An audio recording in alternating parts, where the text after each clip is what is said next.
Welcome to Bad at Goodbyes.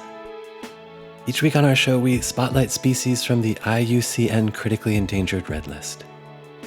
These are plants and animals with decreasing populations, those nearing the edge of extinction. We'll share species research, information, and conservation proposals, and then we'll spend a chunk of the show opening and holding a space for contemplation and awe. We'll form a kind of improvised meditative sound bath, a soundscape of gentleness, quietude, reflection, and perhaps mourning. There's a very low likelihood that any of these species will survive the 21st century. And so perhaps we might acknowledge their passage with a moment of our attention, a recognition of our kinship, and with a commitment to personal and systemic change. Thank you for listening.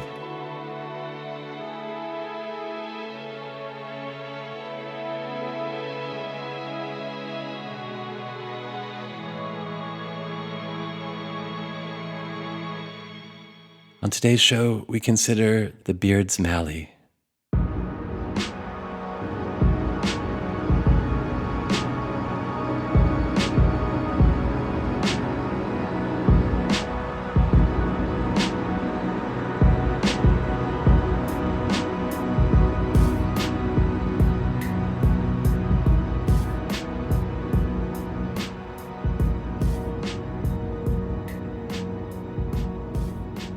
The Beard's Mallee is a critically endangered eucalyptus tree native to Western Australia near Shark Bay, roughly 350 miles north of Perth.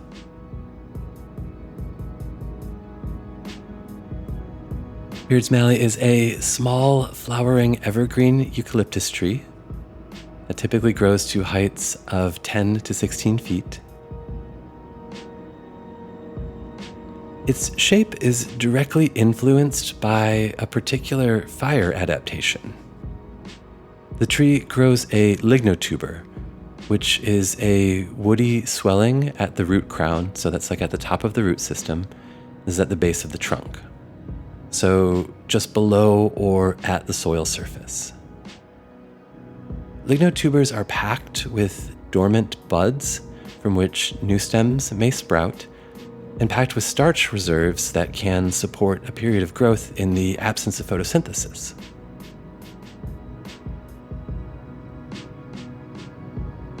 So when a plant with a lignotuber, like the Beard's Mallee, experiences damage to its above-ground parts, in the case of the beards, that's like usually fire, then the lignotuber activates. The dormant buds within it are stimulated to sprout, producing new shoots and leaves, allowing the plant to quickly recover, resume growth, and photosynthesis.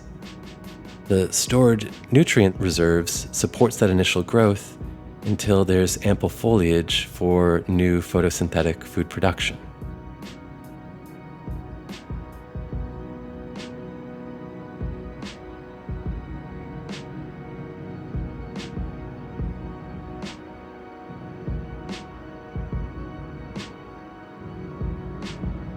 The tree's bark is smooth, colored pale gray, creamy white, and sometimes presenting a soft pinkish hue.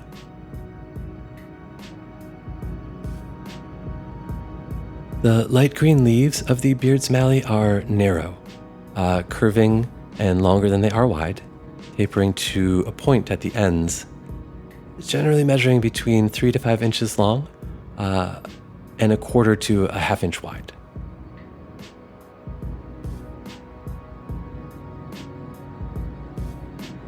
In late winter, early spring, this is August to October, we're in the southern hemisphere, the Beard's Mallee produces unusual capped buds that look a little like a chess pawn.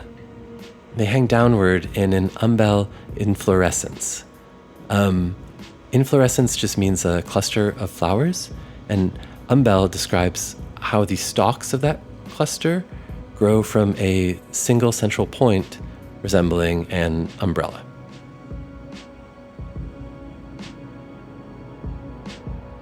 These buds shed their caps, revealing gorgeous creamy white flowers that look a bit like a fringed lampshade. The flowers are bisexual, meaning both female and male sex organs are present in a single flower. The fringe are the stamen, the male pollen-producing organ, and at the center of the flower is the female organ, the pistil, and also the nectaries, and that's the nectar-producing organs.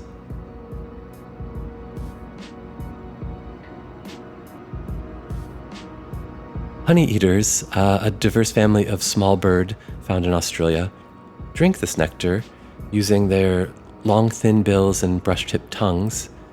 And then as they move from flower to flower in search of nectar, they inadvertently transfer pollen, facilitating the Beard's Malley's reproduction.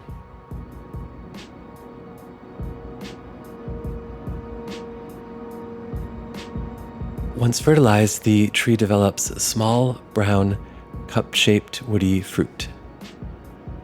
These mature over several months, reaching full ripeness by late summer or early autumn. Again, so that's February to April here in the Southern Hemisphere.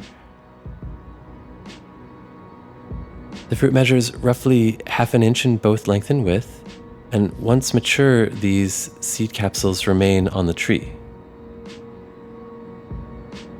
The capsules are serotinous, meaning they are fire adapted to open in response to the presence of high heat. And so imagine wildfire. The branches burn, the seed capsules fall, roll, are carried by fire and wind, and then open, releasing the protected seeds. This is advantageous as it ensures the seeds are released into spaces that are now cleared of competing vegetation, providing optimal conditions for possible germination and successful growth.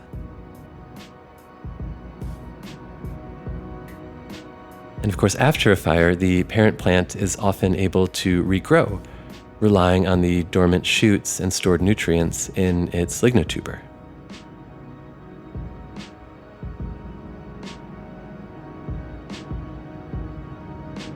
I am forever awed by the accidental iterations of evolution. It's not surprising that a complexity of pressures over millions of years results in a being like the Beard's Mallee with such intriguing adaptations, but it also is just totally amazing. And as I learn more and more doing this show, I feel just a deepening astonishment at the extraordinary confluence of factors and the tangled interdependencies that lead to life.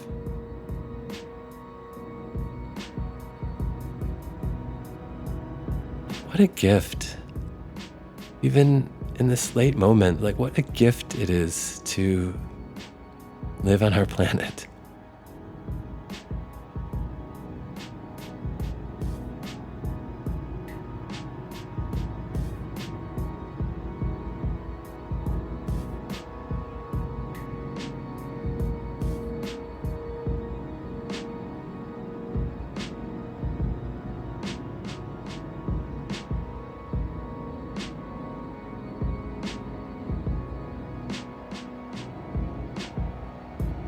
The Beard's Mallee is native to a small region of Western Australia, specifically the sand plains between the Kalbarri National Park and then head north up to Shark Bay.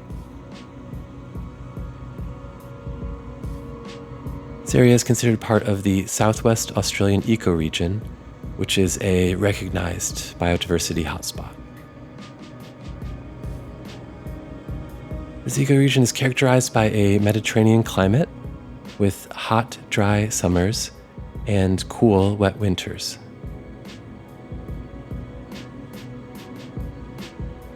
Summer temperatures can soar to 100 and plus highs, while winter lows will dip into the 40s.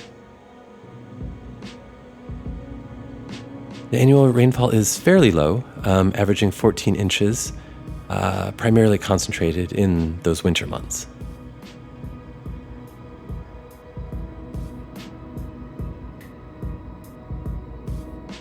The Beard's Mallee's habitat is a vast expanse of sandy plains, dotted with low rolling hills and occasional rocky outcrops. Soil is predominantly nutrient-poor sand, often with a reddish or yellowish hue. Vegetation is sparse, with scattered low-growing shrubs and small trees spotting the arid landscape.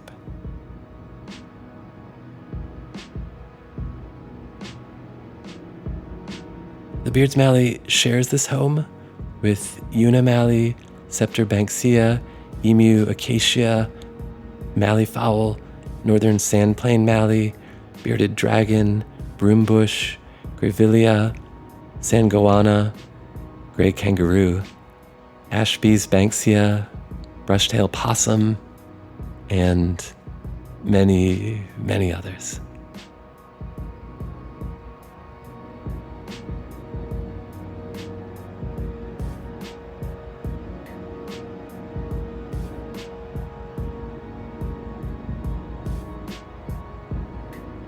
In the dream and aftermath.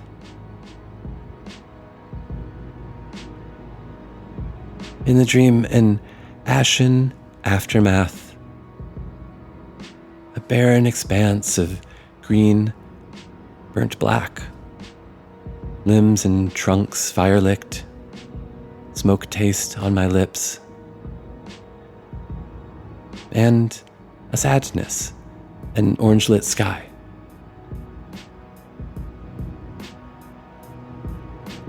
There is this thing humans say, one door closes, another opens, that every ending is also a beginning. In my own life, I have found that hard to place faith in.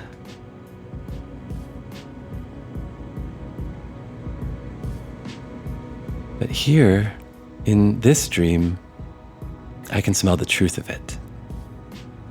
Of flame-aching seed pods releasing their gift, of shoots sprouting up from the ash. How terrifying change is also a promising.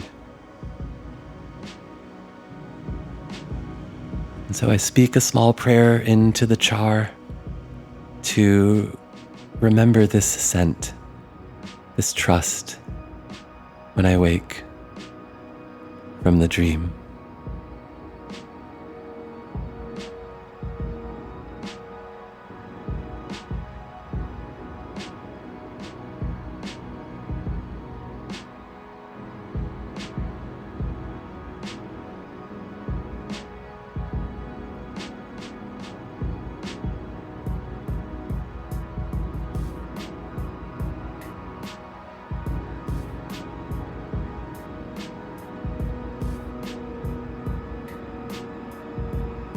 The Beard's Mallee faces a range of anthropogenic threats. Anthropogenic just means human caused. Historical transformation of land for agriculture and grazing has reduced its habitat. And today, human-introduced, non-native domesticated goats that pasture in its range cause significant damage to the tree, especially young seedlings and mature individuals resprouting after fires.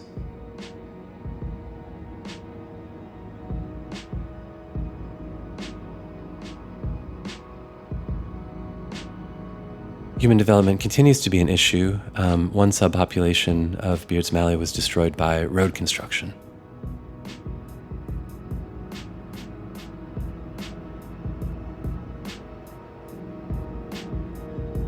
And human-induced climate change is an immediate threat. Global warming is increasing drought length in this already arid place, resulting in more severe and frequent wildfires. And so, fire is a historic part of the Beards Malley's ecosystem, and of course plays this really crucial role in its reproduction. But more frequent and more intense fires can destroy maturing plants before they have the chance to produce seeds. It also can stunt regrowth and regeneration by exhausting nutrient stores. And increased fire severity can cause the seed capsules to open too early, which then obviously, of course, affects the seed's viability.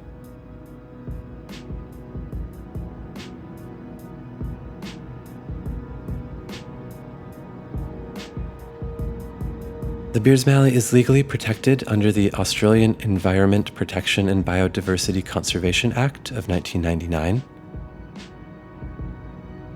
And several conservation efforts are underway to protect the species and its habitat.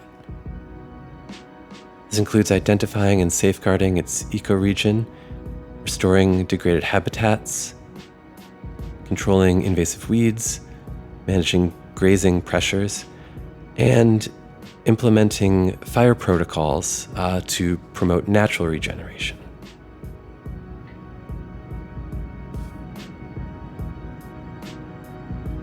Currently, there are off-site conservation efforts in place, which involve collecting and storage of seeds in seed banks. And research is ongoing to better understand the species ecology, genetic diversity, and potential response to future climate change threats.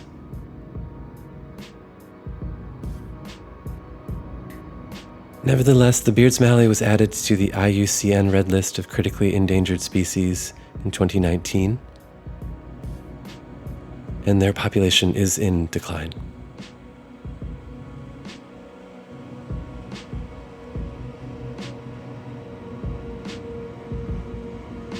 Our most recent counts estimate that less than 250 Beards Mallee remain in the wild.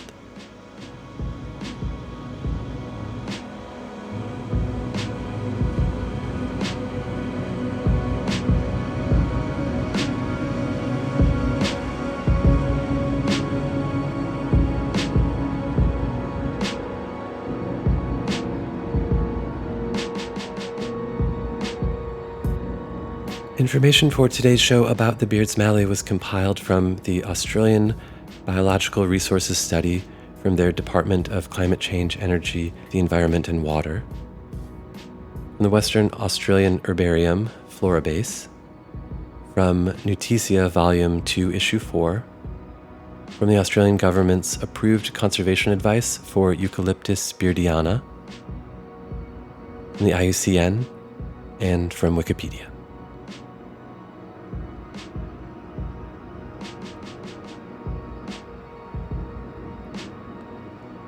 So in a moment, I would like to perform some music in hopes of opening a space to be in contemplation with the other lives with whom we share our earth. But first, I want to state specifically that this music is not for the Beards Mallee. I don't intend to extract meaning from this tree or put meaning upon it. Instead, I want this music to be an expression of awe, and as a time and place to consider my own relationship to other life. And in particular, life like the Beards Mallee that may near extinction. So I will sit in the space of sound and awe and contemplation, and I warmly invite you to join me.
I honor the life force of the beard's Mallee.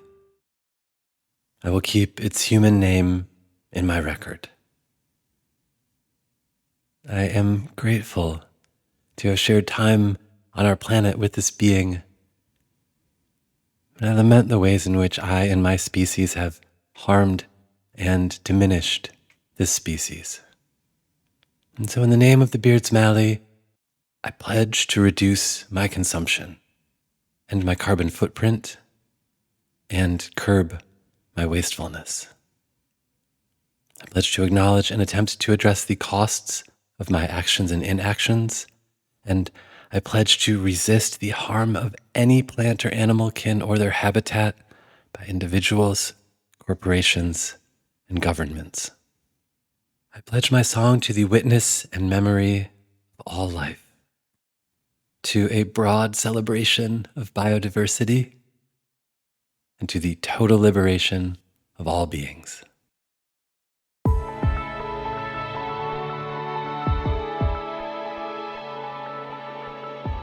This has been Bad at Goodbyes.